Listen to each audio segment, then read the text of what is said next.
ဓမီလောကမှာ white laser wig လို့ခေါ်တဲ့အလင်းရောင်ရမ်းဆူးတဲ့ဓမီတစ်မျိုးလေးနဲ့မိတ်ဆက်ပေးမယ်ဓမီပုံစံလေးကမိုက်တယ်နော်အဲ့တော့ aluminum alloy body aluminum alloy head ပေါ့နော်အဲ့တော့ type C R-twin ကြိုးပါမယ်အထဲမှာဒီပုံစံလေးအဲ့တော့လက်ကင်ကအစားကျွန်တော်တို့ anti slip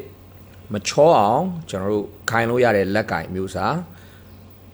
အဲ့တော့ဒီဖင်ပိုင်းမှာကားအားပြင်းနဲ့တန်းလိုက်ပါမယ်ကား body တို့တန်ထည်ပစ္စည်းတွေမှာအကုန်လုံးကတ်လို့ရမယ်အဲ့တော့နောက်တစ်ခုကဒီကောင်း white laser whip ပေါ့နော်လင်းအားအရန်ကောင်းတယ်ရမ်းပြင်းတယ်လင်းအားကျွန်တော်နေခင်းမှာထွန်းရင်တော့တော်တော်လေးလင်းတယ်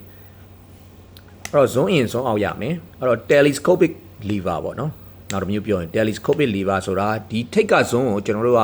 telescopic zone လို့ခေါ်တယ်ဒီထိတ်မှာလည်းကျွန်တော်တို့ lotus ကြာပန်းပုံစံမှန်ခွဲ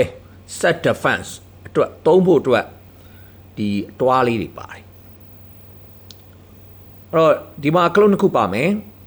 main light အတွက် switch clock လေးပါမယ်ဒီဘက်ဘေးက side light လို့ခေါ်တဲ့ COB အတွက် switch ကလေးပါမယ်အဲ့တော့ဒီတမီးက9-in-1ပါရှေ့က main light ကကျွန်တော်တို့မုတ်5မျိုးနဲ့အလုပ်လုပ်တယ်ဒါဆိုရင်မှိန်သွားမယ်ဒါဆိုထပ်မှိန်တယ်အဲ့တော့အလင်းအမှိန်ဆုံးပြီးတော့နောက်တစ်ခုကဒါ SOS ဒီ SOS ကိုမှအမြင်ဒါဆိုမုတ်က5ခုပါအဲ့တော့ဒီဘက်ဘေးမှာကျတော့4မျိုးပါအဝါအမှိန်ပြီးတော့ဒါအနီပြီးတော့အနီယိုမှ SOS အဲ့တော့အားလုံးပေါင်း mode ကတော့5မျိုးပါမယ်အဲ့တော့ဒီနောက်ဆုံးအခုလက်ရှိထွက်နေတဲ့ဓမီတွေရဲ့ထုံးစံတိုင်း R-twin က type C ပြီးတော့ power bank function ပါမယ်အဲ့တော့ထူးခြားချက်ကနောက်မှာတန်လိုက်ပါမယ်ထိတ်မှာကျွန်တော်တို့ low-tech hack လို့ခေါ်တယ်ကျွန်တော်တို့ကြာပန်းပုံစံ